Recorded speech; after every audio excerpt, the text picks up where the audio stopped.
안녕하세요. 오늘의 첫 번째 사연 시작하겠습니다. 나는 대학 2학년 1학기를 마치고 군대에 다녀왔다. 빌어먹을 우리 집 경제 사정은 여전히 좋지 못해 복학도 하지 못하고 알바를 전전하다. 내친 김에 찰밥통 공무원을 꿈꾸며 공무원 학원에 다니고 있었다. 주말 일찍부터 도서관에서 열공하다가 점심 먹고 잠깐 귀에 이어폰 꽂고 도서관 앞마당에서 음악을 듣고 있는데 어떤 아주머니가 다가왔다. 난 또 도서관마다 다니면서 주 예수를 믿으면 내 집이 로또 맞는다 뭐 이런 종류의 아주머니인가 했다. 그런데 얼핏 보니 생각보다 젊었다. 많아봐야 30대 중반쯤? 한눈에 봐도 큰 눈망울에 눈에 띄는 아줌마였습니다. 그리고 또 하나 인상적인 것은 배우이자 미스코리아 출신의 한성주님을 닮은 듯한 서구적인 왔고 도서관 다른 벤치 옆에 학생들에게도 명함 같은 것을 나눠주더니 나한테까지 다가와 건네는 명함을 보니 보험사 설계사. 전 학생이라서 보험 들 돈도 없어요. 학생은 뭐 다치거나 병에 안 걸리나요? 어머니께 한번 말씀드려보세요. 그러더니 사탕꾸러미랑 뭐 적성검사 테스트 같은 심심풀이로 보는 일글거리를 던져주고 가더라고요. 요즘 경제가 어렵다 보니 젊은 아주머니도 보험 영업 많이 하나 보네. 이렇게 생각했다. 그렇다고 도서관 학생들에게까지 보험 아주머니가 명함 돌리는 모습을 보니 생각이 없는 건지 좀 안 돼 보인다는 생각마저 살짝 들었다. 아마 도서관 인근에 시장도 있고 자잘한 가게가 많으니 그쪽을 공략하다가 혹시나 하는 심정으로 낚으려고 들렀구나 추정했다. 밤부터는 안 보였는데 어느 날 일요일 저녁 보니까 이 아줌마가 열람실에서 공부를 하고 있는 거다. 보험 아줌마가 영업은 안 하고 왜 공부를 하는 거지? 그것도 이렇게 늦은 시간에 일요일 저녁에 와서 뭐 정리하고 가는 것 같더라고요. 이때까지는 서로 아는 체를 안 했다. 그리고 며칠이 지났다. 점심시간에 나와 도서관 옆 시장통 분식집에서 칼국수를 혼자 먹으러 갔다. 건너편 테이블에서 나랑 마주보면서 혼자 수제비를 먹는 여자가 있었다. 근데 어딘가 낯이 익었어. 아, 그 아줌마. 아줌마도 나를 기억하는지 살짝 웃었다. 아줌마가 먼저 아는 척했다. 아, 그 학생이네. 공부하다가 나왔나 봐요. 네, 난 얼른 먹고 피하려고 했다. 지긋지긋한 보험 아줌마들의 영업근성을 다 아는 거 아닌가. 그런데 이 아주머니가 일부러 내가 다 먹을 때까지 기다린 것 같다. 그러더니 새로 나온 좋은 게 있다면서 학생들 용돈으로도 가입할 수 있다면서 뭐 무배당 어쩌고 이런 카탈로그 내 앞으로 내밀며 보여줬다. 순간 무지막지하게 짜증이 났다. 내가 있어 보이는 스타일도 아닌데 이 아줌마가 왜 그런가 했더니 생각해보니 내일 시계가 좀 좋은 거라서 그랬던 것 같다. 그래서 부잣집 아들인 줄 알았나 보다. 아줌마가 자꾸 그걸 들여다보는 것 같았다. 학생, 전에 명함 준 거 있지요? 네. 꼭 보험 안 들어도 좋으니 재무상담 궁금한 거 있으면 전화해서 물어봐도 돼요. 나 이래봬도 경영학과 나왔어요. 지방대지만 네. 그리고 나서 내 전화번호를 따갔다. 휴학하고 홀로 지내며 공무원 공부하는 나나 혼자서 수제비 먹는 그 보험녀나 둘 다 안쓰럽고 짠하긴 마찬가지란 생각이 들었다. 그때 나도 제대한 지 얼마 되지도 않았고 고시원에서 생활, 편의점에서 야간 알바를 해가며 지내고 있었기에 한창 나이에 나도 많이 외로웠다. 특히나 여친도 없었다. 그런데 이 아줌마 진짜 일요일 저녁마다 도서관에 나타났고 내 눈에 자꾸 띄는 것이다. 집이 근처라고 했다. 그녀를 보면 왠지 없던 기운이 생기고 설레이기까지 했다. 이후 징그럽게 날 아는 척했다. 내가 마음이 착해서 그런지 그냥 한번 싸구려 보험은 들어주고 싶다는 생각도 잠시 들었다. 그래서 엄마한테 친구 누나가 보험 영업하는데 꼭 좀 들어줘야 한다고 징징거렸다. 며칠 조르니까 착한 엄마가 정 그러면 상해보험이라도 하나 들라고 허락해 주었다. 그런데 갑자기 물어보셨습니다. 근데 그 친구가 누군데? 전 얼떨결에 창식이라고 대답했다. 대학교 친구라 엄마는 몰라요. 어느 날 한 2주 정도 일요일에 그녀가 안 보이길래 도서관에서 공부도 안 되고 심심해서 문자를 날려봤다. 보험 관심 있음. 시간 나면 한번 도서관 들르기 바람. 칼국수 먹던 도서관 남학생하고 날렸다. 5분도 안 돼서 답장이 왔다. 언제 갈까요? 저녁 5시에 도서관 앞마당 경비실 옆 3번째 벤치로 오세요. 목련꽃 많이 핀 쪽입니다. 라고 날렸다. 늦어서 안 된다고 할 줄 알았더니 네, 그럴게요. 답장이 왔다. 난 그 시간 돼서 배낭 메고 기다리고 있었는데 멀리서 걸어오더라. 눈화장도 살짝 하고 아직은 쌀쌀한데 조금 짧은 치마를 입고 오셨다. 여기 말고 우리 어디 커피 마시면서 얘기해요. 우린 시장통 한 구석 다방인지 커피숍인지 하는 곳에 가서 커피를 마셨습니다. 이것저것 설명하는데 내가 뭐하냐. 아주머니 정성 봐서 그런 거니 그냥 어디 가서 얻어터지면 안 되니까 싸구려 상해보험이나 하나 들어달라고 했다. 보험료 들게 고마워했다. 무슨 보험 영업을 도서관까지 찾아다니면서 죽기로 해요? 라고 물어봤다. 뭐 실적이 거의 꼴찌 수준이라고 이번에 잘못하면 잘릴 것 같다고 하더라. 사회생활 많이 안 해서 아는 사람도 없고 힘들다고 하더군요. 농담 삼아 그럼 남편은 뭐 하는데요? 아무 말도 안 하더라고요. 내가 청약서에 사인하고 혹시나 하는 마음에 한마디 던졌다. 보험 든 기념으로 전혀. 아니 술 사주세요. 잠깐 주저하는 기색이 보였다. 대신 제가 친구들 또 소개시켜 드릴게요 했더니 얼굴이 환해지더라고요. 그게 실적 올려야 하는 보험료 근성인가 봐.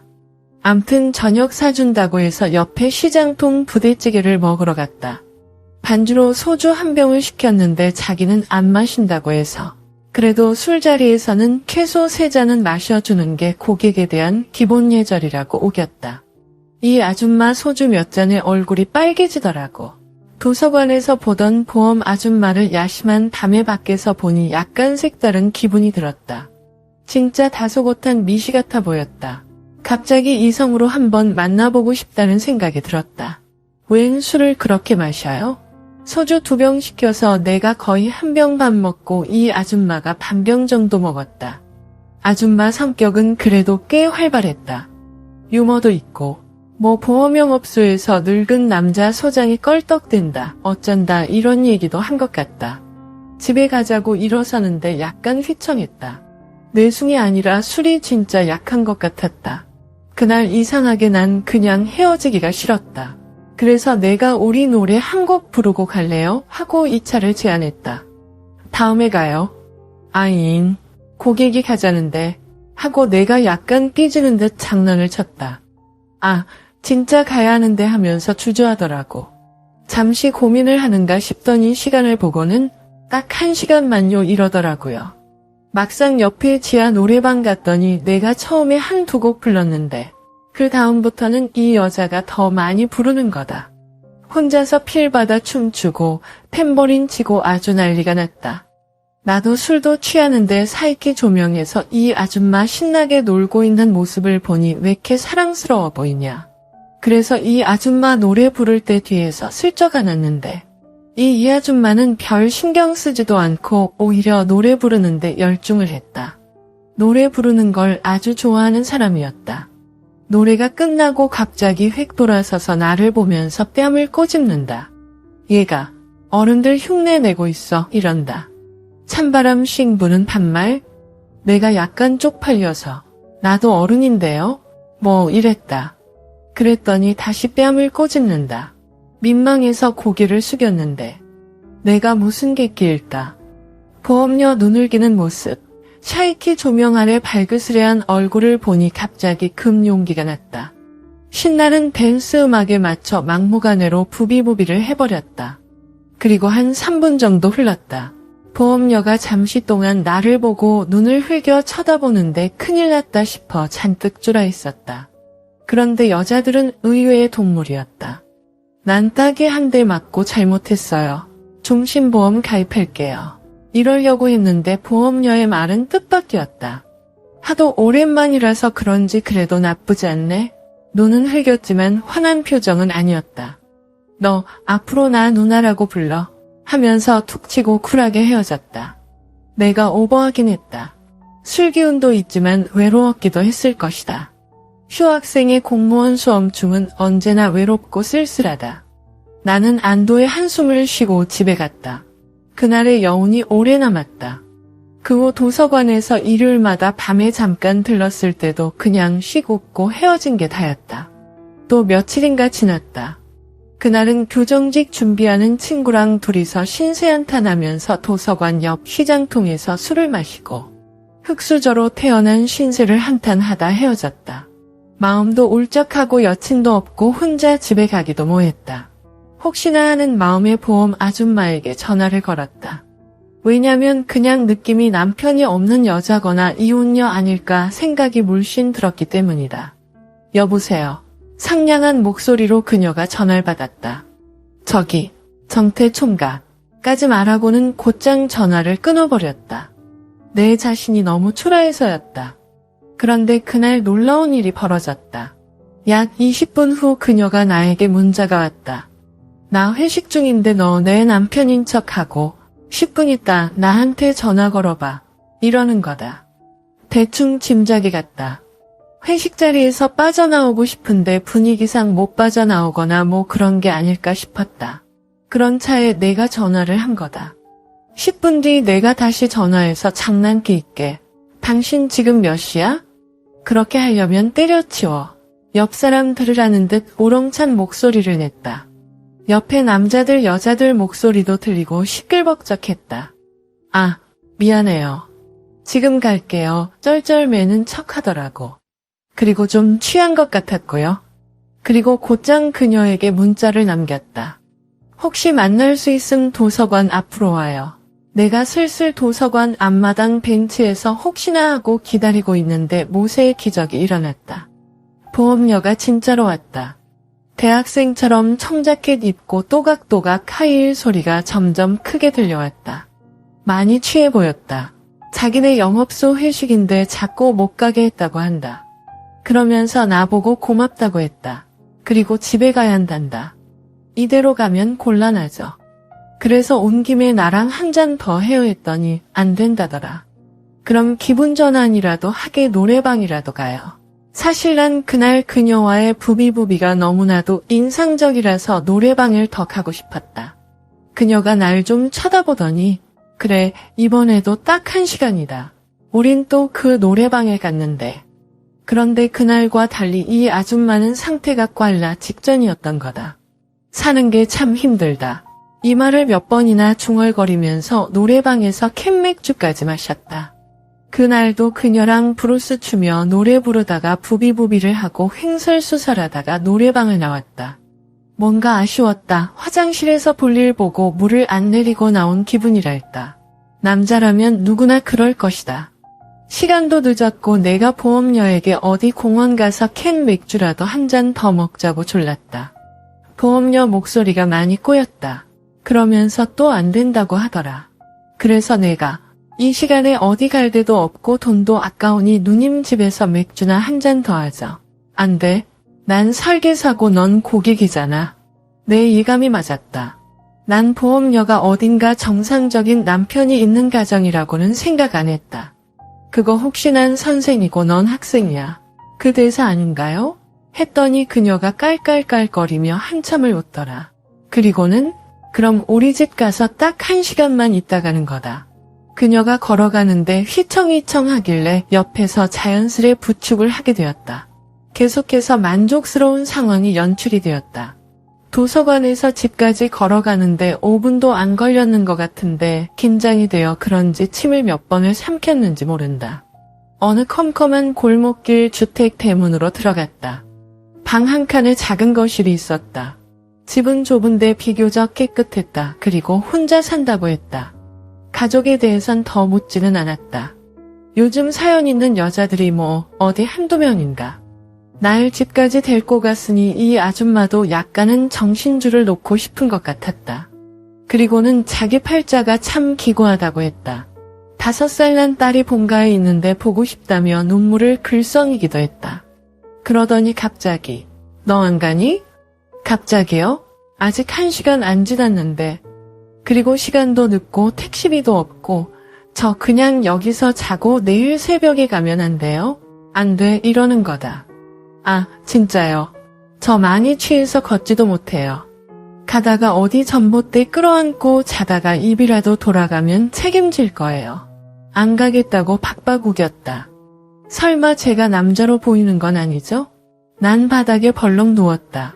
그 모습에 보험녀가 잠깐 웃더니 너 정 그러면 저 밑에서 자. 저 밑이라고 함은 부엌 싱크대 밑에 차가운 바닥이었다. 너 내일에 뜨면 바로 가야 한다.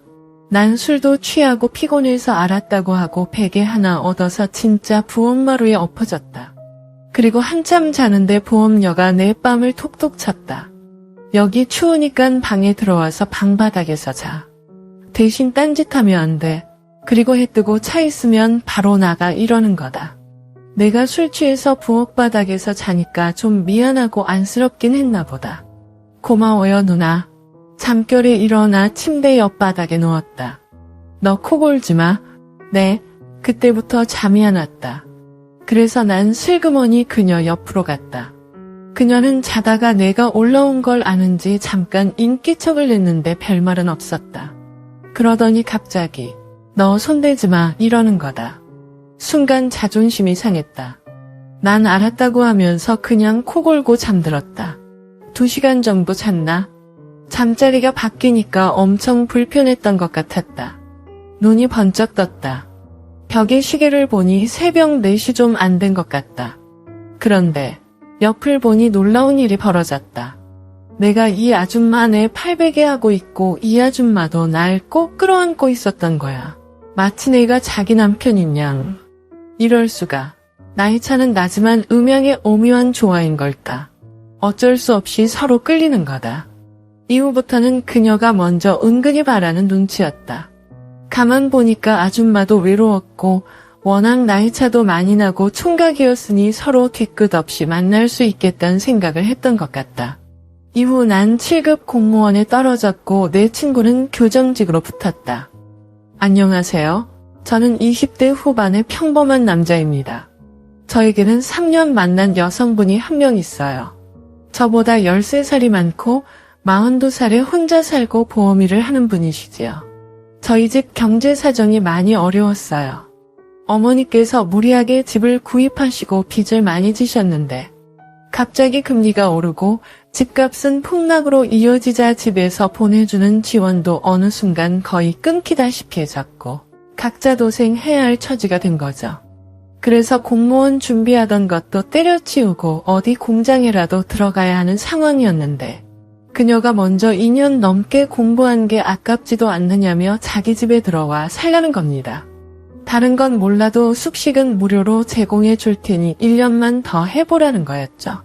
그래서 알겠다고 고맙다고 그러겠다고 했고 그동안 그녀가 제 뒷바라지를 해주었고 얼마 전 공무원 시험 준비한 지 4년 반 만에 붙었습니다. 아직 1년은 안 됐고요. 지금 생각해보면 공부할 때 외롭고 지친 저에게 늘 밝게 웃어주고 항상 저희 편이 되어주던 여친이었네요. 부모님과 갈등, 고민, 경제적인 문제로 걱정, 여러 가지로 힘들 때 의지를 많이 했었습니다. 그런데 합격 후 장거리 연애가 되었고 애정도 점점 식어만 갑니다. 저는 저대로 바쁘고 가면 갈수록 딴 생각만 하게 되고 이대로 헤어지자고 하면 제가 진짜 나쁜 놈 되는 건가요? 이어서 2번째 사연을 시작하겠습니다. 오후 어느 날 모르는 번호로 한 통의 전화가 왔다. 안녕하세요. 김정태 과장 아내 되시죠? 네, 그렇습니다만 누구세요? 40대 정도 되어 보이는 중년의 음성이었다. 네, 저는 남편과 같은 회사 다니는 김 부장이라고 합니다. 아내, 안녕하세요. 근데 웬일이세요? 김 부장은 남편의 직장 상사인데 부부 동반 모임에서 몇 번 본 적이 있다. 직장 내 부부 동반 모임에서 처음 보고 우리 부부를 유달리 챙겨주시길래 그 이후 개인적으로 몇 번 식사를 같이 했었는데 김 부장님이 나에게 잘해줘도 너무 잘해주는 거다. 볼 때마다 너무 아름답다. 오늘은 더 이쁘게 차려입었네. 나는 당연히 좋은 사람이구나 싶어. 김 부장이 짓궂은 농담이나 나를 챙기는 척하면서 어깨에 손도 올리고 손을 잡기도 했지만 나와 친해졌다고 생각하나 보다 싶어 매번 웃고 넘겼죠. 남편의 직장 상사니까 혹여나 회사에서 신랑을 괴롭히지는 않을까 싶어 최대한 비위를 맞춰주고 예의 있게 했던 게 그 사람 눈에는 많이 이뻐 보였나 봐요. 남편 일로 긴히 드릴 말씀이 있는데 만나 뵙고 말씀드려도 될까요? 약속 장소에 나갔더니 긴장된 얼굴을 한 김 부장이 먼저 와서 기다리고 있었다. 차를 주문하고 한참의 침묵 끝에 김 부장이 말을 꺼냈다. 단도직입적으로 말할게요. 제 아내와 개개 남편이 불륜 사이예요. 머릿속에서 띵 하는 소리가 나며 아무런 생각이 안 난다. 어떻게 직장 상사의 아내와 내 남편이 바람을 피울 수 있지? 내가 못 믿는 표정을 짓자. 김 부장님은 휴대폰으로 찍어둔 몇 장의 사진을 나에게 건네준다. 거기에는 분명 남편이 있었다. 다정하게 손잡고 있는 모습, 차를 타고 배실하러 들어가는 장면, 누가 봐도 정상적인 모습은 아니었다.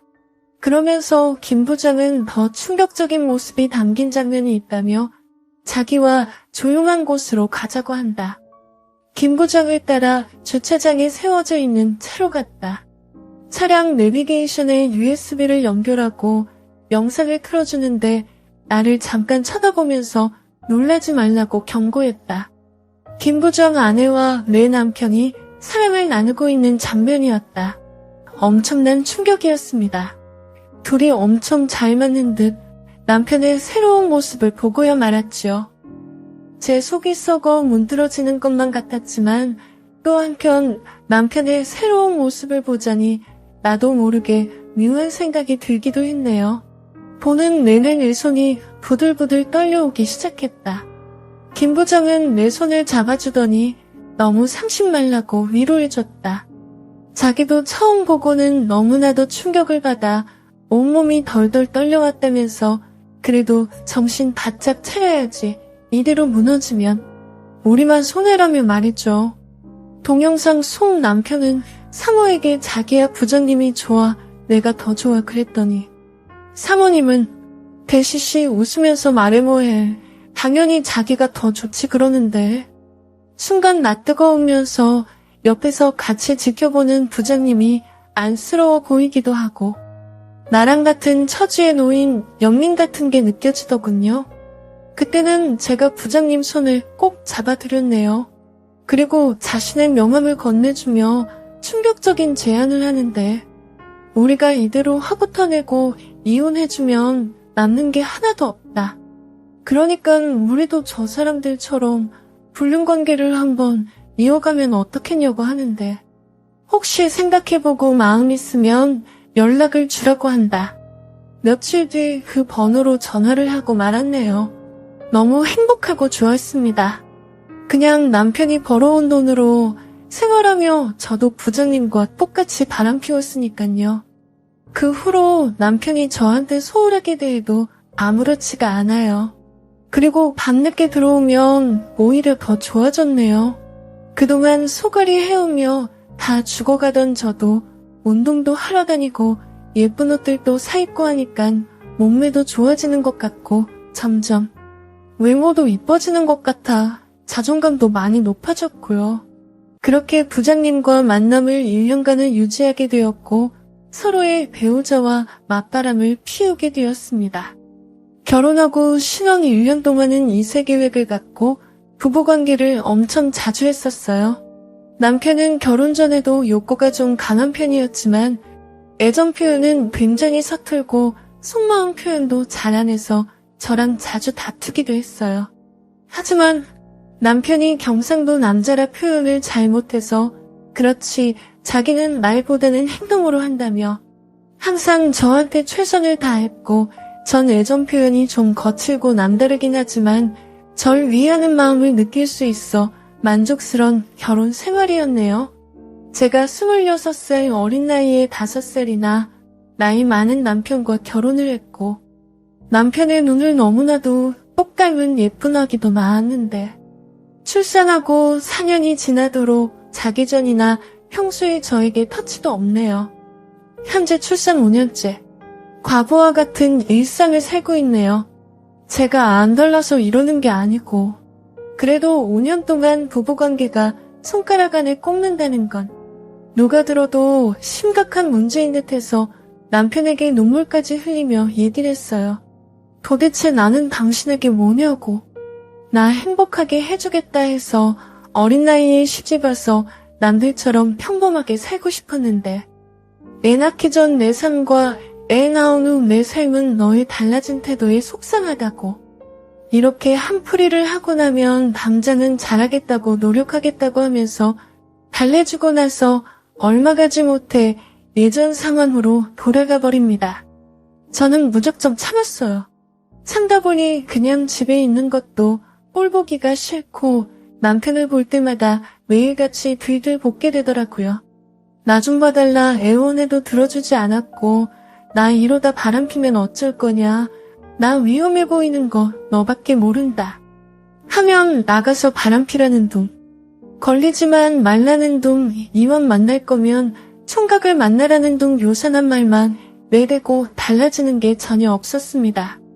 집에 혼자 있는 시간이 너무 힘들었고 남편이랑 같이 있는 시간 자체가 숨이 막혀왔어요. 여자로서 내가 그렇게 별로인가 싶은 생각이 엄청난 무기력과 자괴감을 가져오더라고요. 그때 마침 남편의 직장 상사인 김 부장께 연락이 온 겁니다. 저한테 남편 문제로 할 말이 있으니 얼굴 보고 이야기하자고요. 그리고 보여줄 것도 있다면서 말이죠. 그 남자를 만나고 나니 속이 뻥 뚫린 것 같은 해방감을 느꼈고, 그 남자와 매일같이 술을 먹고 다녔고 집에 늦게 귀가하는 날이 잦아졌습니다. 남편은 제가 귀가를 하던지 말던지 신경도 쓰지 않았고 집에 들어가 보면 자고 있던지 TV를 보면서도 저한테 연락 한 통 오지 않았어요. 그렇게 남편 몰래 김 부장과 만나오다가 그만 불륜관계가 되고 말았습니다. 연애 때처럼 가슴이 설레이고 저보다 10살이나 많은 남자라서 그런지 저를 끔찍히도 이뻐해줍니다. 볼 때마다 이쁘다, 사랑한다 라는 말을 쉴 새 없이 해주고 저를 너무 아껴줍니다. 근데 우연한 계기로 연말에 부장님 댁에서 4명이 다 함께 모여 식사 자리를 가지게 되었어요. 상호가 정성껏 준비하신 요리에 새벽까지 화기애애한 분위기는 계속되었고, 부장님이 너무 늦었으니까 자기네 집에서 자고 가라고 하더군요. 남편이 씻으러 간 사이에 저희 방으로 부장님이 불쑥 들어오는 겁니다. 괜히 할 말이 있으니 우선은 끝까지 들어보라고 하더라고요.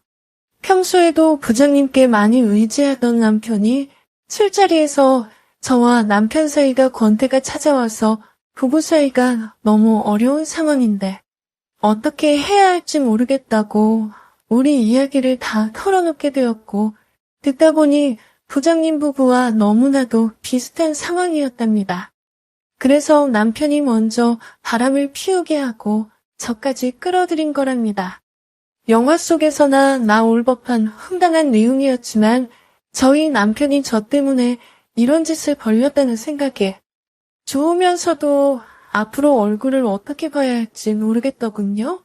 그리고 몇 분 뒤 남편이 들어오더니 엄청 커다란 꽃다발과 함께 결혼 7주년을 너무 축하한다며 이쁜 목걸이를 선물로 주더군요. 이제껏 저한테 그런 이벤트는 처음이었어요.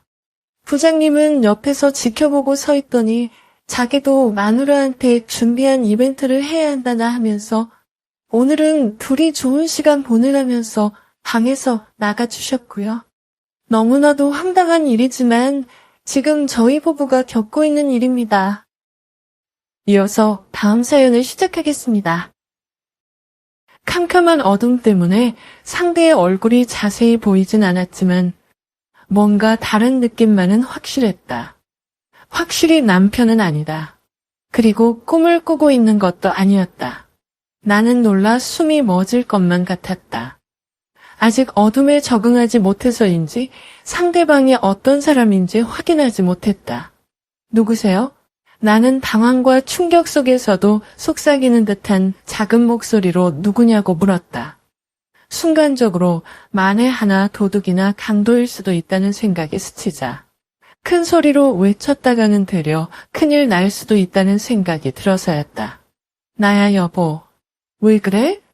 아뿔싸. 목소리 역시 분명 남편이 아니다. 누구세요? 도대체 누구냐고요? 나라니까. 왜 자꾸 그래? 남자가 잠깐 멈추는가 싶더니 머리맡에 스탠드 불이 확 켜진다. 그 남자가 손을 뻗어 불을 켠 것이다. 순간 두 사람의 입에서 동시에 헉 하고 비명소리가 터진다. 어머나, 맙소사. 남자는 남편이 아니라 신랑 친구 흥식 씨였다. 흥식 씨 역시 나를 내려다보며 눈이 휘둥그레진다. 두 사람 모두 어떻게 된 상황인지 몰라 한참이나 몸이 굳은 채 망연자실했다. 놀란 토끼눈을 한 남자를 잠시 멀거니 올려다보다가 나는 비로소 사태를 깨닫는다.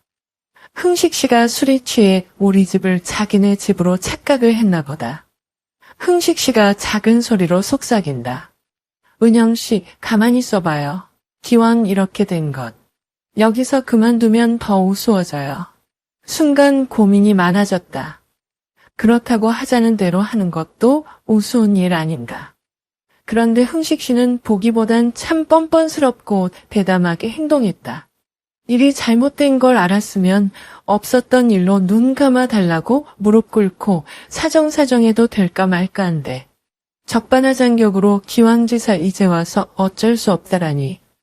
어떻게 해야 할지 몰라 혼란스러운 상황 속에서 이러지도 저러지도 못하고 있는 와중에 일단 누가 깨면 안 되니깐 조용히 해요. 알았죠?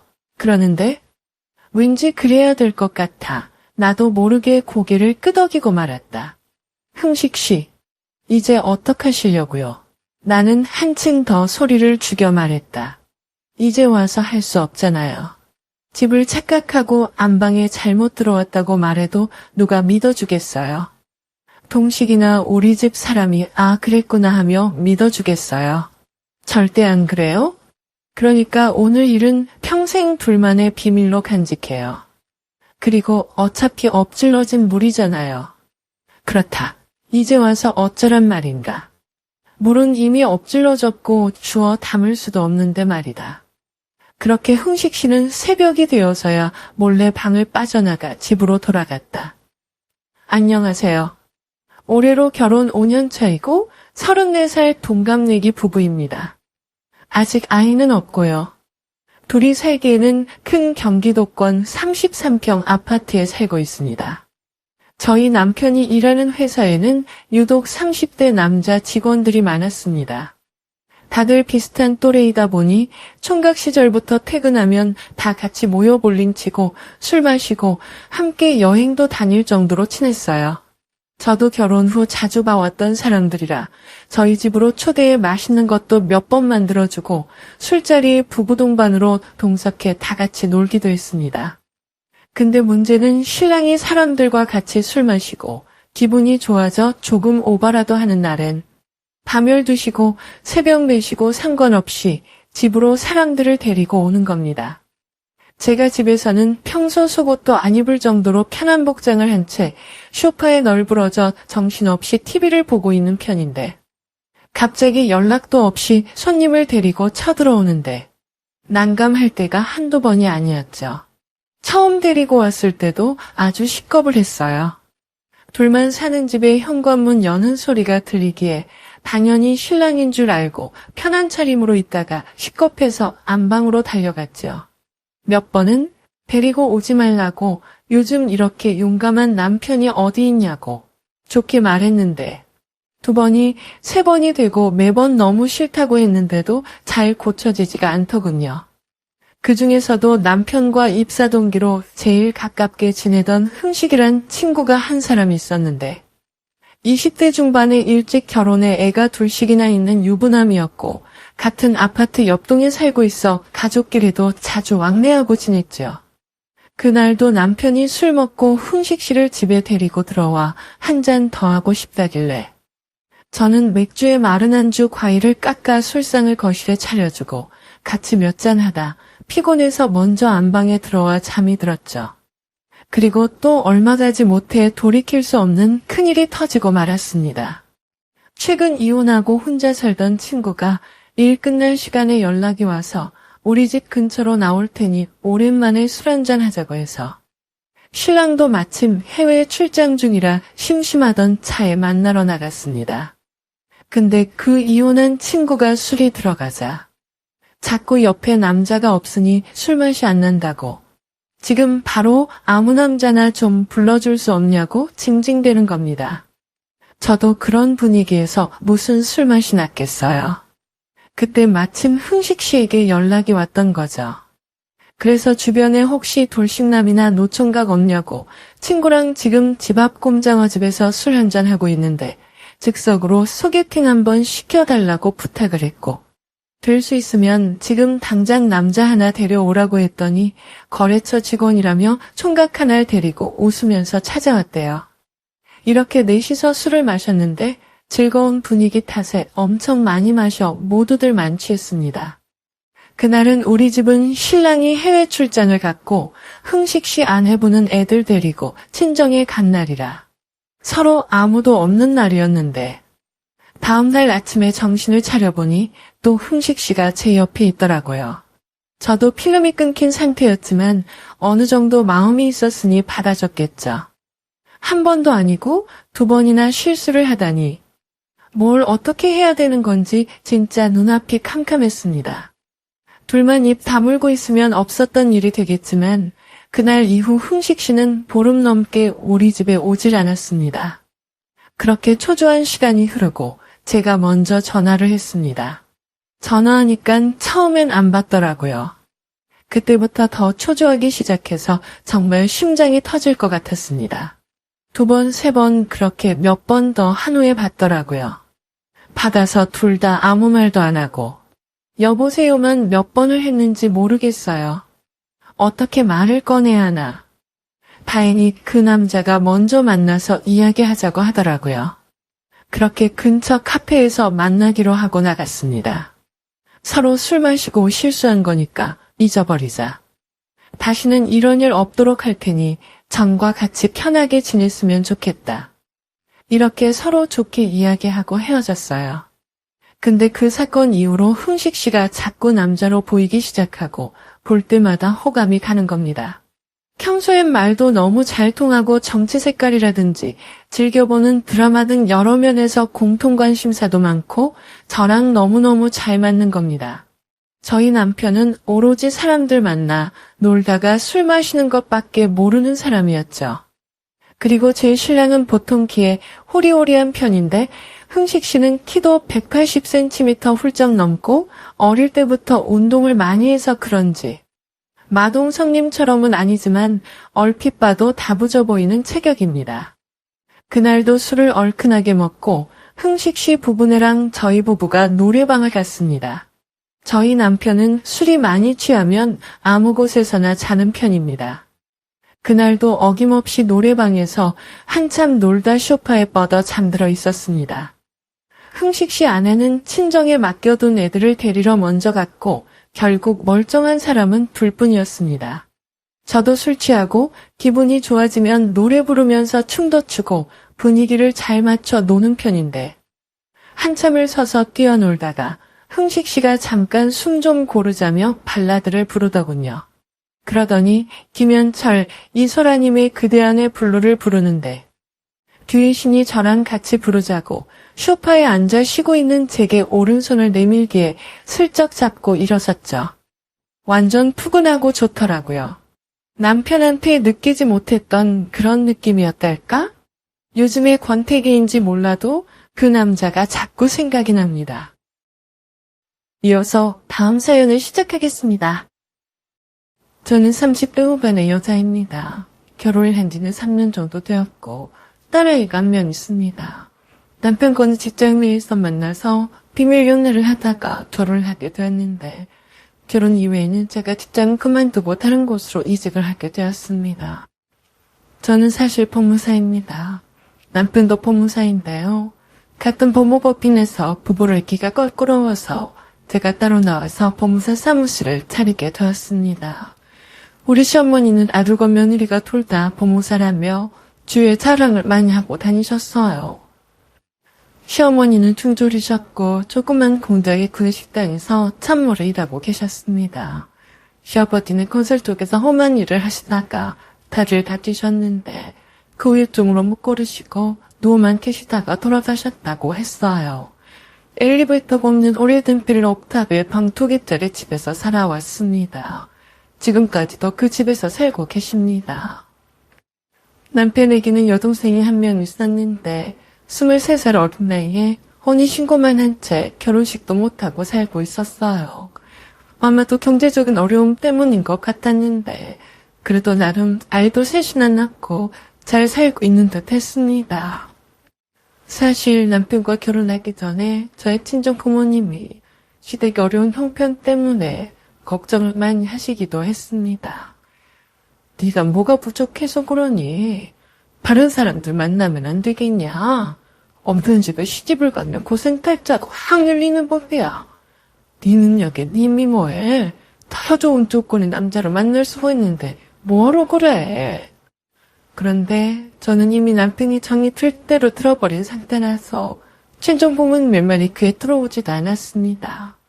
엄마, 우리 둘 다 법무사인데 시댁 형편이 어렵게 사는 게 무슨 대수예요?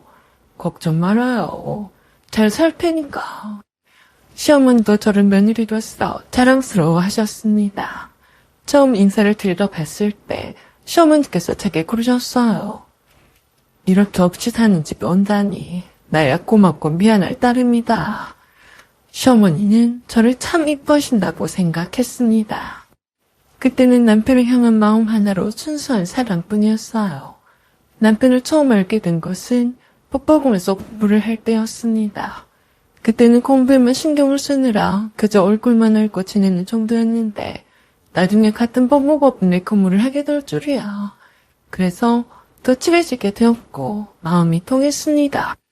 남편의 겉모습 앞에서는 부잣집의 막내 도련님처럼 생겼어요. 키티가 철철 흐르는 생김새에 뾰족게나 한 부대는 끌고 다녔을 법한 사람이었습니다. 하지만 그는 공부에 집중을 하느라 단 한 번도 연애도 한 적이 없었고 제가 처음으로 마음을 주고받는 여자였다고 했습니다. 저는 그 말에 더욱 감동을 받았던 것 같습니다. 하도 야급 따진 남자들 여름 만나다 보니까 남편처럼 이렇듯 순수한 남자가 더 끌렸어요.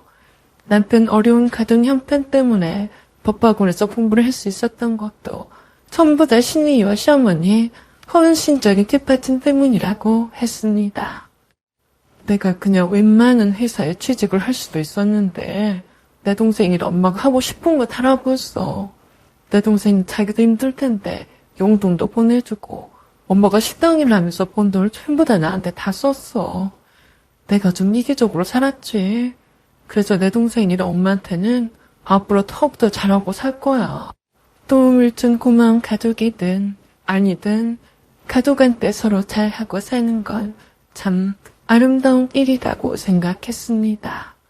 결혼을 했건 안 했건 간에 가족된 사랑은 소중한 것이니까요. 그래서 남편이 그 말에도 별로 개의치 않아 했고 당연하다고 생각을 했어요. 남편이 얼마 전에 생활비를 시어머니께 드리고 있었지만 시어머니는 아직도 식당 참모 일을 하고 계셨습니다.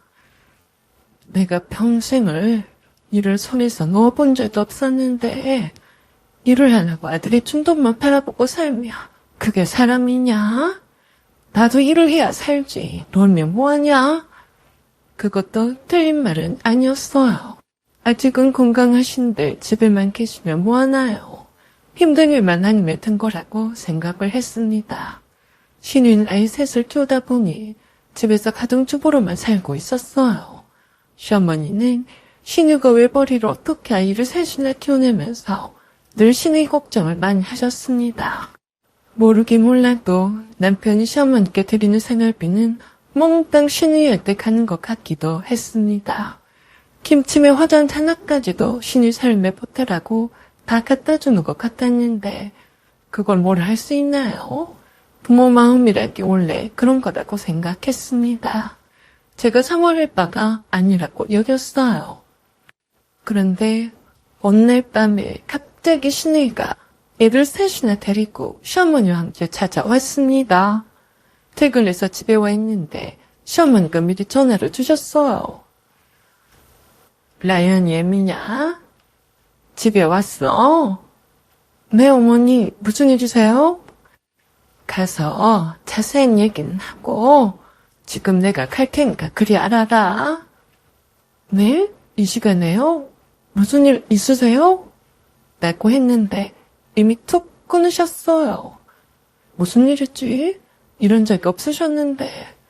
남편은 아직 퇴근 전이라서 집에 아직 오지 않았는데 느닷없는 시어머니의 방문 연락이 의아했습니다. 고지의 현금 벨이 울려서 나가 봤더니 시어머니 뒤로 누군가 더 있더라고요.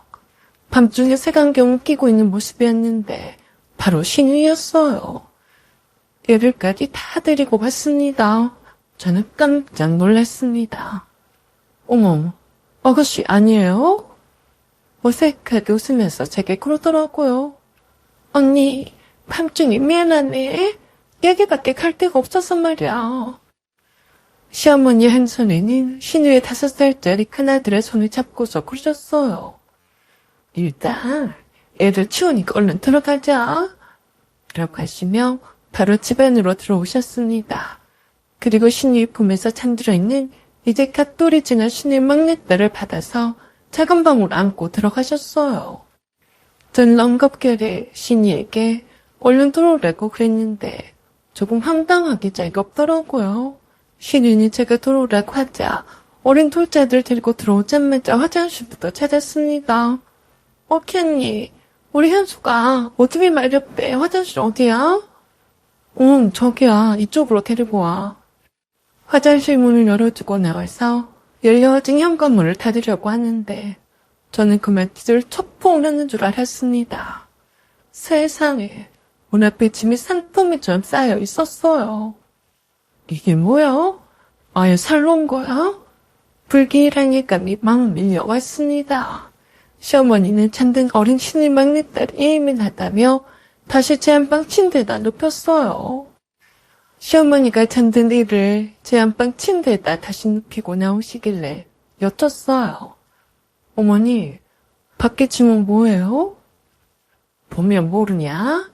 여태 안으로 안 나르고 뭐했냐? 네? 아가씨 짐이에요? 무슨 짐이 저렇게 많아요? 이사한 줄 알겠네요. 아니, 그럼 애가 셋인데 안 그러겠냐? 얼른 나열하니까 뭐해? 네.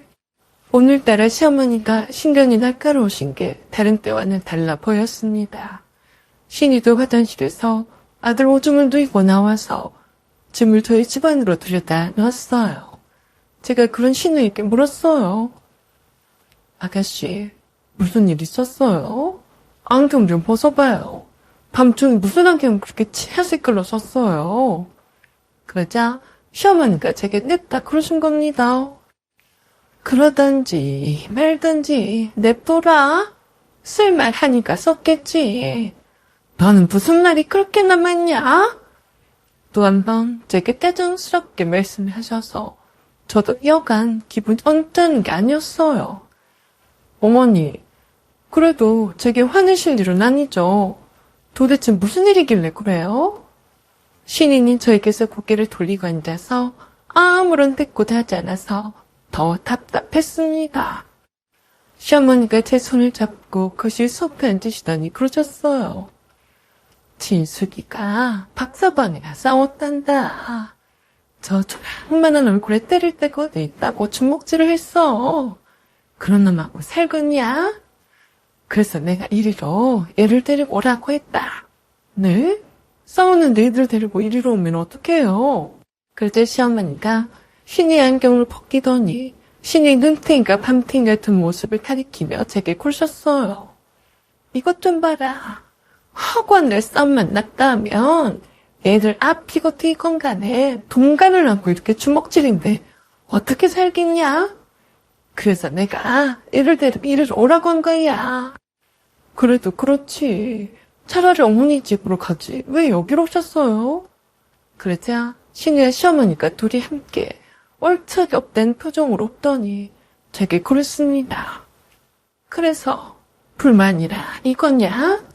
불쌍한 네 신우를 보고도 그런 소리가 나와. 애들 셋인데 그 추운 옥탑방집에서 어찌 지낸단 말이냐? 우풍이 심해서 나도 잘 씻지도 못해. 별스럽네. 눈치 주지 마라.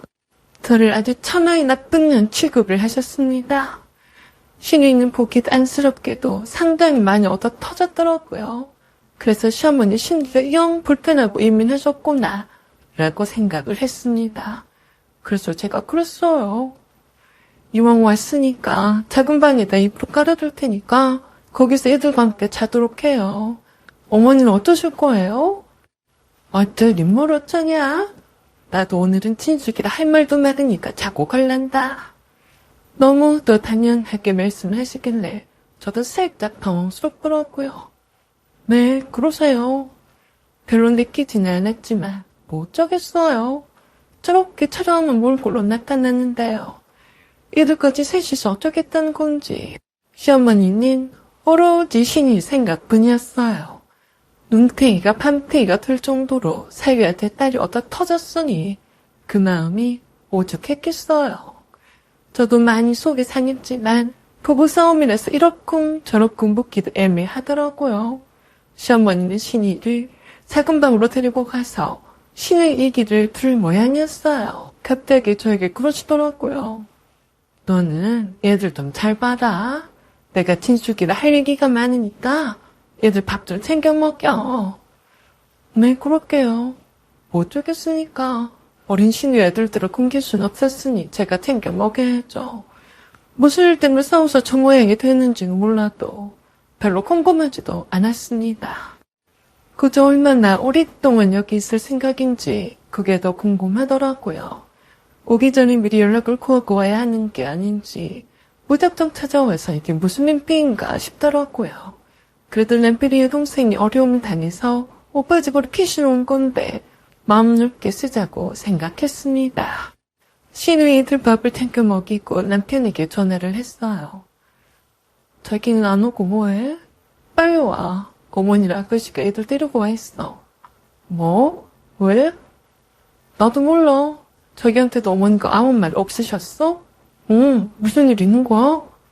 자세히는 모르는데 아가씨가 부부싸움을 하고 이리로 온 것 같아. 빨리 오기나 해. 알았어, 다 왔어. 남편이 집에 도착을 하자마자 시어머니가 신이 함께 있는 작은 방에서 나오시더니 남편만 쏙 때리고 들어갔습니다. 그때 신이가 훌쩍거리며 우는 소리가 들리더라고요. 남편이 화가 나서 언성을 높이며 그랬습니다. 이 자식 가면 안 둘 거야. 아무리 그래도 사람 이렇게 패? 라고 하면서 남편이 매부에게 전화를 해서 꼬레꼬레 소리를 질렀어요. 네가 사람 새끼냐? 매부가 그러고도 남자야. 나이도 어린 내 동생도 데려가서 이렇게 만들려고 그런 거야? 너 나한테 눈에 보이면 뒤질 줄 알아. 알았어? 라며 한참을 떠들더니 갑자기 조용해졌습니다. 희한하네. 왜 저래? 잡아 죽일 듯이 소리를 지른듯 얹었고 왜 저러는 거야? 남편은 자기 매부와 한참 동안이나 통화를 하는가 싶더니 작은 방에서 나와서 베란다로 나가서 심호흡을 크게 했습니다. 아무래도 스트레스를 크게 받은 모양이에요. 저는 궁금한 나머지 베란다로 따라가서 물었습니다. 도대체 무슨 일이야? 그러자 남편이 또 한 번 한숨을 크게 쉬더니 제게 그랬어요. 나는 모르는 게 더 낫겠다. 스트레스 받으니까. 그게 무슨 말이야? 난 알아야지. 말해봐. 아니, 그냥 하기 싫어. 들어가 있어. 추우니까 감기 들겠다. 담배 끊었는데 담배 생각이 나서 죽겠네. 왜 아가씨 얼굴에 저 모양을 만든 거래? 뭐다 터지고 엄마한테 전화한 모양이야. 그러니까 당장에 짐 싸서 오라고 한 거지. 아니, 그럼 어머니 집도 있는데 왜 여기로 온 거야? 저 모양 원 사람을 다시 나가라고 할 수도 없고 저렇게 짐 싸서 온 걸 보면 하루 이틀 있을 것 같지가 않던데. 그랬더니 남편이 제게 그랬습니다. 지금은 진숙이 상황이 안 좋으니까 네가 조금만 참아. 내가 오빠니까 친정이랍시고 찾아온 거잖아. 우리가 조금만 이해하자. 알았어. 그런데 무슨 일 때문에 싸운 건지 말 안 해줄 거야? 좋은 얘기도 아닌데 너까지 알게 하고 싶지가 않아서 그래. 엄마한테나 친숙이한테도 먼저 말해주기 전에 묻지도 마. 지금 엄마도 그렇고 진숙이도 참 힘들어해. 그래서 더 이상 묻지 않기로 했습니다. 어려운 처지 누인인 신이를 내칠 수도 없는 노릇이고 거기다 대고 꼬치꼬치 묻기 더 거시기 하기도 했습니다. 하지만 순식간에 제 딸의 반인 작은 방을 차지하고 있는 신인의 가족들과 시어머니 때문에 정신이 하나도 없었어요. 시어머니는 신이들을 돌봐주신다면서 다니던 식당도 잠시 그만두시고 저희 집에서 그냥 사셨습니다. 부부싸움이니까 한 며칠 있다가 가겠거니 했는데 갈 생각을 도통 하지 않았습니다. 퇴근해서 집에 오면 자기네들 그에 밥 해먹고 설거지통에 설거지가 산을 이루게 했어요. 그뿐만이 아니었어요. 신이네 아들들이 어찌나 나대던지 혼을 쏙 뺀 것 같았습니다. 시어머니는 신이가 불쌍하다며 신이에게 손 하나 까딱도 못하게 하시더라고요. 조금 뿔따구가 나기도 했고 스팀을 받는 듯해서 제가 신이에게 그랬어요. 아가씨, 설거지는 해놨어야지. 이게 뭐야. 밥을 먹었으면 설거지는 기본이 아니에요? 설마 나보고 하라고 그런 건 아니죠? 언니, 그냥 냅둬요. 내가 할 테니까요. 라고 하면서 하지 않았어요. 저녁 식사를 하고 난 뒤에 며느리 밥을 따로 차려둔 적이 없었습니다. 자기네들 밥 먹고 난 뒤에 그대로 상도 안 치고 놔두더라고요. 그래서 제가 또 한 소리를 안 할 수가 없었어요. 아가씨, 밥을 먹었으면 상도 치워야죠. 이건 왜 그냥 둔 거예요? 지금 바로 치워요. 어머니랑 집에 있으면서 이것도 안 하고 뭐 했어요? 라고 하자 갑자기 서로 놀면서 생쇼를 했습니다. 언니, 지금 나한테 눈치를 주는 거예요? 언니가 올 때가 되어서 밥 먹으라고 안 치운 거예요. 언니가 밥 먹고 치면 될 것을 왜 잔소리 폭탄이에요?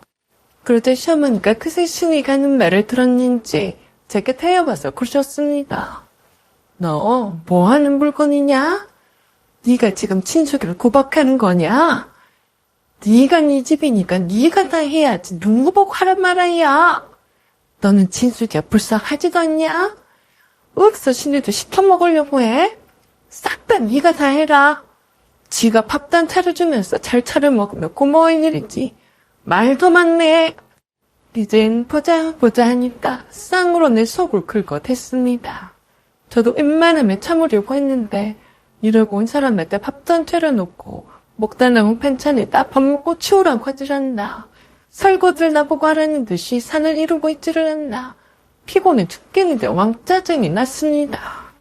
어머니, 아가씨가 불쌍하긴 뭐가 불쌍하다고 그러세요?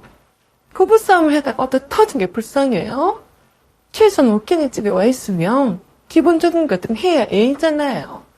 어머니도 일도 안 나가시면서 뭐 하시나 제 저녁밥상도 안 차려주시는 거예요?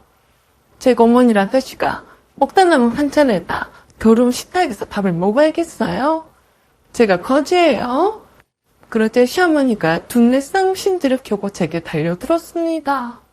버시야, 네가 지금 불난지가 부채질하는 거냐? 진수가 죽겠는 탱이가 밤탱이가 되어서 오니까 우습게 보여? 네가 사람 같으면 그러면 못 쓴다. 네 집에 왔으니까 네가 밥도 차려주고 출근도 하고 일찍 와서 저녁밥도 해줘야지. 안 그러냐? 참 기가 막혀서 웃긴 짬뽕 같은 소리를 하고 자빠져 있는 시어머니가 어거지 소리를 해대시는데 어이가 없었어요. 그래도 뿔난 김에 저도 참지 않고 할 말은 해야 했습니다. 어머니, 제가 그것이 눈탱이나 밤탱이로 만들었어요. 왜 저한테 그러세요? 너 말 다 했냐? 그렇지 않아도 내가 친색이 되면 속상해 죽겠는데 너까지 거기다 기름칠하냐? 어? 어머니가 속상한 것은 속상한 것이고 저는 안 보여요? 제가 무슨 죄예요? 갑작스럽게 찾아와서 받아줬더니 밥 안 차려준다고 하질 않나. 이러고 온 사람한테 설거지거리를 남겨놓질 않나. 정말 이러실 거예요? 오메, 이거 말하는 것도 보소. 완전 상전일세. 니가 이럴 줄은 몰랐다. 잔소리 따빌총 시작하시길래 제가 신의를 잡았어요. 아가씨, 욕조에도 기저귀랑 옷들을 담가놨던데 빨리 치우던지 빨던지. 뭐하고 있어? 빨리 가서 안 치워? 남의 집에 왔으면 최소한 그런 눈치는 보고 있어야 하는 거 아니야? 저도 모르게 폭발해버렸습니다. 제가 한 며칠 정도는 그냥 반 넘어갈 수도 있었는데요. 그 이상은 저에게도 인내심의 한계가 왔습니다. 일다시피 식구들은 내 북한에 와서 7일 치고 있는 자체가 하나부터 1호까지 스트레스일 뿐이었습니다. 내 집인데 퇴근해서 집에 오기가 싫더라고요. 제 딸은 라연이만 아니었으면 집에 안 들어왔을 거예요. 라연이는 친정 부모님이 일주일 동안 돌봐주시다가 주말에만 제가 데리러 가곤 했는데 시어머니가 제 집에 계시면서 라연이를 친정 부모님께 보내지 말라고 하셨거든요. 제 얼굴 표정이 험악해지자 시어머니가 보다 못해서 제게 삿대질을 해가며 소리를 질러대셨어요. 너 그러는 거 아니다. 시어머니라 신우이가 그렇게 네 눈에 웃었냐? 내가 네가 법무사라서 태어났다고 이뻐를 해주니까 아주 포장머리가 없구나. 내가 네 남편을 어떻게 해서 법무사를 만들었는지 알긴 하냐? 저도 지겨워서 소리를 질러댔습니다. 어머니, 이젠 그만하세요. 생색도 적당히 내셨어야죠. 부모가 되어서 자식 뒷바라지를 해주는 게 그게 그렇게 생색낼 일이에요? 당연한 거예요. 뭐시었지? 네 남편 공부를 시키려고 진숙이가 얼마나 마음고생을 했는 줄이나 알아? 아가씨도 그래요.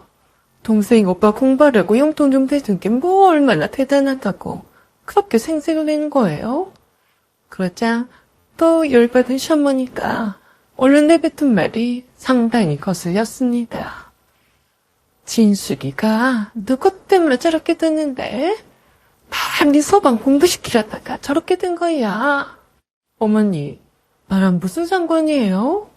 제가 그러라고 했어요? 제가 라연이 아빠랑 결혼하기 전의 일인데 제가 뭐 어땠다고 그러시냐고요. 그러냐? 그래, 그럼 긴 말 할 것 없다. 내가 단도직입적으로 말할 테니까 그런 줄 알아라. 네, 말씀해보세요. 또 무슨 말씀 하실 건데요? 내가 라인이 아빠한테도 말했지만 여기 이 집을 팔아서 진숙이 빚부터 갚아야겠다. 너는 우리 집에서 살면 되니까 둘이 돈을 잘 버니까 금방 또 집을 사면 될 것 아니냐? 저는 제 기가 어떻게 됐나 하고 의심했어요. 무슨 헛소리를 저렇게 하시는 거요? 말 객지도 않아서 화도 안 나더라고요. 어머니, 아가씨 빚은 먹고 저희 집을 팔자는 말은 뭐예요?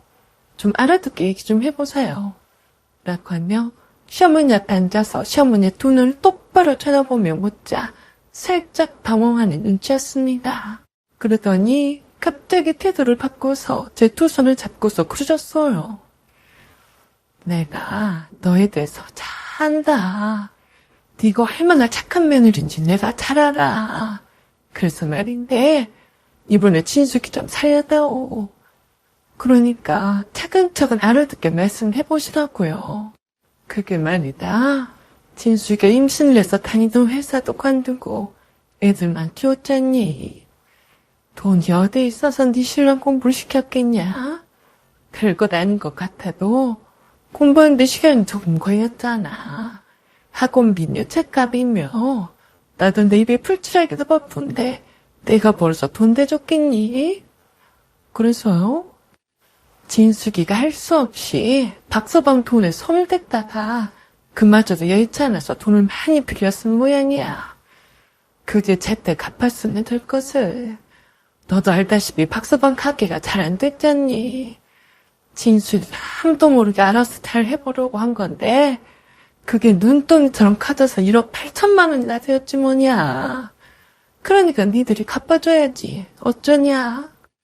그래서 제가 신이를 한번 쳐다봤더니 제 눈을 피하더라고요. 어머니, 그건 라인이 아빠랑 알아서 상의하시고요. 저는 모르는 일이니까 아가씨 빚을 갚으란 말을 하지 마세요. 어머니 말 들어 불쌍해서 며칠 지내다 가라고 했더니 이제 빚까지 떠넘길 작정이세요? 난 안 들은 걸로 할 테니까 지금 당장에 돌아가세요. 두 분 다 내 집에서 나가요. 제가 감경하게 나가자 시어머니가 제 두 손을 붙잡고 얼르며 타이르듯이 그랬습니다. 너는 안 봐서 모른다. 진수이가 얼마나 네 신랑한테 잘했는 줄 아냐? 오죽했으면 빚을 내서라도 네 남편 공부를 시키려다가 저 지경이 되었겠냐. 지금 진수이가 저렇게 지 남편한테 얻어 터진 것도 다 그 때문이야. 돈 빼돌려서 친정에 갖다 줬다고 말이다. 어머니, 백날 저에게 그런 말씀 해봤자 소용없어요. 저한테는 씨알도 안 먹히니까 헛수고 마시고 아가씨랑 지금 당장에 짐 싸서 돌아가세요. 그래도 애원하듯이 저를 붙잡고 하소연을 했습니다. 참 듣기 꼬북하더라고요. 네 신우이가 이혼을 당하고 애들하고도 떨어져 살면 좋겠냐? 이혼을 당하긴 누가 당해요? 아가씨가 이혼을 해야죠. 눈탱이 팜탱이를 만든 남자라 더 살아봤자 좋은 걸 못 보니까 하루라도 빨리 이혼해야죠. 그리고 아가씨가 진 빚은 아가씨가 책임을 져야지. 뭐 보고 갚아달라고 하는 거죠? 그러지 말고 이 집을 팔면 대출 빼고도 진숙이 돈은 갚을 수 있을 것 아니냐. 너희들은 금방 집 사면 되는 것이고 안 그래? 그래서 제가 시어머니 얼굴 가만히 쳐다보면서 물었습니다. 어머니, 그 말 진심이세요? 진심이고 말고 이번 한 번만 진숙이 좀 살려다오. 알았으니까 일단 아가씨 데리고 어머니 집으로 돌아가세요. 제가 생각은 해볼 테니까요. 그러자 그러면 그렇지 하면서 쪼아 죽고 못 살았습니다. 그래, 그래야지. 이젠 진숙이 너도 살았다. 네가 네 남편 몰래 빚진 걸 갚으면 더 이상 뭐를 하겠냐? 아이고, 내 며느리가 최고야. 시어머니는 날개가 달렸는지 기분이 따라갈 듯한 모양이었어요. 다시 한번 확인차 제게 물었습니다. 꼭 진숙이 돈을 갚아야 하니까 이 집을 팔고 그 돈으로 진숙이 빚을 갚아줘야 한다. 알았지? 네, 알았어요. 그러니까 제 마음이 변하기 전에 얼른 가세요. 아니다. 가는 건 일도 아니다. 내가 미안하니까 설거지 집안 청소도 좀 해주고 가마. 라고 하시며 신우한테는 설거지를 하라고 시키고 그때서 제 저녁 밥상을 차린다고 설레발을 떠줬습니다. 먹다 남은 찌개는 냅두고 새로 순두부찌개를 끓여서 밥상에 내놓으셨어요. 그리고 욕조에 신우의 일을 빨래도 하시고 집안 청소도 한다며 신우이를 한참 동안이나 밥석을 떨다가 애들을 데리고 시어머니 집으로 갔습니다. 그날따라 남편이 퇴근해서 오면서 시어머니께 연락을 받았는지 오자마자 제게 물었습니다. 라연이 엄마, 정말이야? 뭘? 진숙이 빚 갚아준다고 했다며. 진짜로 이 집을 팔아서 돈 만들어줄 거냐고. 아니, 내가 미쳤냐? 나와 상관도 없는 돈을 왜 갚아주냐? 뻔한 거 아니냐? 아가씨가 이리저리 돈 갖다가 엄청 많게 쓰고 갚아달라는 건데 저러니까 자기 신랑은 너덕 터지고 살지. 안 그러냐? 뭐? 그럼 엄마한테 헛소리 한 거야? 얼른 내 집에서 나가시게 하려고 생각해본다고 할 뿐이지 갚아준다고 한 적 없다. 말은 바로 해야지. 그러지 말고 진숙이 힘든 모양이던데 이 집 팔고 갚아주자. 애가 셋인데 이혼하게 생겼어. 네 앞길이나 걱정하시지? 네 동생보다 네가 먼저 이혼하게 됐는데 모르겠냐? 뭐 그게 무슨 소리야? 한번 뺄 때 꽂은 맛을 본 사람이 또 안 그러겠냐? 자기 남편 몰래 1억 8천만 원 빚을 진 인간도 정상이 아닌데 그 빚이 자기 공부 뒷바라지 썩다고 사기치는 인간도 더 정상이 아니지 않냐? 집 팔아서 신이 빚 갚아달라는 것도 정상이 아니고 거기에 보안을 동하는 남편이란 작자도 못 믿을 인간이다. 이혼하자. 뭐야? 고작 그 정도 이혼 말이 나와. 고작 그 정도라고 했냐? 넌 그게 문제야. 네가 원하는 대로 이 집을 팔 테니까 너한테 남은 돈 있으면 네 동생한테 빚 갚아주든지 알아서 해라. 이혼만은 절대로 안 된다고 했지만 전 이혼을 강행했습니다. 남편이 안 된다고 사정을 했지만 이미 이혼을 결심한 이상 멈추지는 않았어요. 드디어 시어머니 귀에도 그 소식을 전해 들었는지 제게 전화를 해서 난리를 쳐댔습니다. 네가 제정신으로 친색의 빚을 갚아준다고 한 줄 알았더니 뭐 이혼? 그게 말이 되냐? 어머니가 어른들을 집 팔았으니까 라인이 아빠한테 아가씨 빚 갚아달라고 하세요.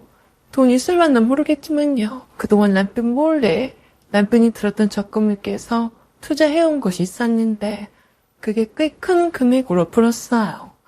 미리 이혼 서류 도장을 뜯기 전에 빼돌렸습니다. 저도 신우한테 배운 게 있었어요. 살던 집을 팔아버리고 각자 살기로 했습니다. 그랬더니 이혼을 해주더라고요.